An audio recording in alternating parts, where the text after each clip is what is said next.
Патните трошоци на пратениците, министрите и другите именувани лица ќе се намалат за најмалку 1/3 од сегашната сума, доколку бидат усвоени измените што денеска ги предложи пратеничката група на СДСМ до собранието. Тие бараат намалување на процентот за литар гориво по километар, но и нов начин на наплата на патарините за да се спречат можните злоупотреби.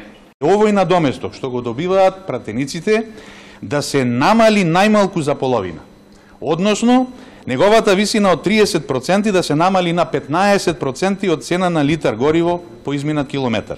Предлагаме наплатата да се врши само врз основа на фискални сметки за платена патарина, кои што се платени исклучиво со кредитна или со дебитна картичка, која е во собственост на пратеникот.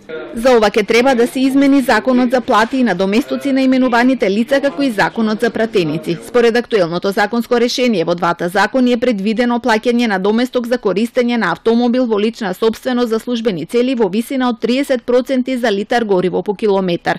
Од СДСМ ги доставили измените и до председателот на собранието Талат Џафери и до координаторите на другите пратенички групи уште пред 1 месец, но досега никој не им одговорил. Се надеваат дека сите ќе ги прифатат и дека ќе се најдат на дневен ред веќе на наредната седница. На брифингот со новинарите нагласија дека овие измени може да се и привремени, а во иднина да се дискутира и за други модели како службени станови и слично.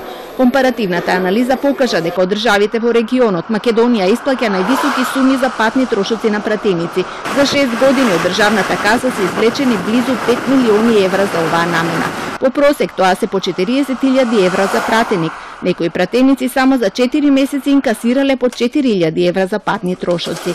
Од СДСМ признаваат дека делумно високите патни трошоци се должат и на неефикасноста на собранието, кое одржува седници секој ден со месеци расправа за некои закони, но и често врши измени на законите.